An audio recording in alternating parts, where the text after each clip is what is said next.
Hi, I'm Wilson Curry. Welcome to Antiques Country. And today I'm standing on this overlook high above Blue Mountain Lake here in the beautiful Adirondack Mountains in northern New York. And every year late in September, these mountains play host to one of the most unique antique shows in the country, featuring rustic old lodge furniture, vintage canoes, pack baskets, moose heads, and more in the Adirondack style. Now the show officially opens tomorrow, but we've come in ahead of time so we can share all the behind-the-scene activities with you.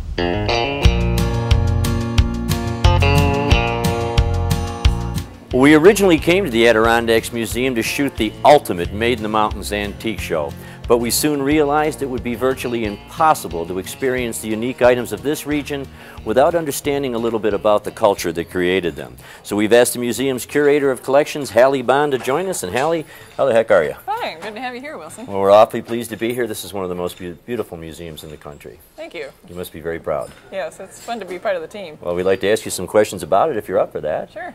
Hallie, one of the first questions is, when was the museum first opened? Well, it's almost as old as I am. August of 1957 we opened our doors for the first time. All right.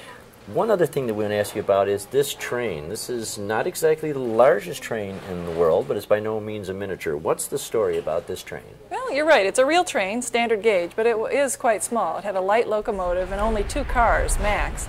And the reason it paid to put an investment like that up here is that this region was a very, very popular summer resort in the period around the turn of the century. This train ran the shortest standard gauge line in the world, just about 1.5 miles between 1900 and 1929. You know, somebody told me it was about 1,600 yards long. Well, this must have been for the wealthiest people that came up to visit at the turn of the century. No, this is for folks like me. The wealthy people, that we got to ride out in the air, the wealthy people had enclosed cars with living rooms and kitchens and the whole bit. Yeah, I wish we could see one of those trains. Well, we've got one of those too. You do? Would you like to have a look? I'd love to take a look at it. I'll follow you. Thank you. Me.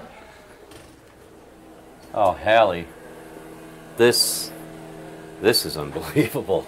This is roughing it 1900 style. Would it be okay if I came here and lived, do you think? We'd find you out. Oh, this is absolutely fabulous. Look at the beveled glass on these cabinets, and the woodwork is beyond belief. Well, this is sort of bouncing down the hallways here. Now, what would this be here? This is a you have a bedroom in here. Okay, so you have these closed off so people can just look in. Yes. Huh. Look at that. See, this would enable you to climb aboard after work on Friday and dine on your way up the Hudson, go to bed, and wake up at your camp. Coming out of New York, in other words. Mm-hmm. I like the way this curves around like this. This is kind of... Now, this is the second car? Or are we still in the first car? No, same car. This is, I think, perhaps servants' quarters. Here's the berth. Servants' quarters, of course. This is probably where I would stay. For kids. Hallie, has this train been here since the museum opened? You bet. It was quite a project getting it here, and in fact we built the building around it. Well, that explains why it's in such good shape. Look at this, the dining area, built-in desk, absolutely beyond belief. Wonderful, wonderful, wonderful, absolutely wonderful, wonderful.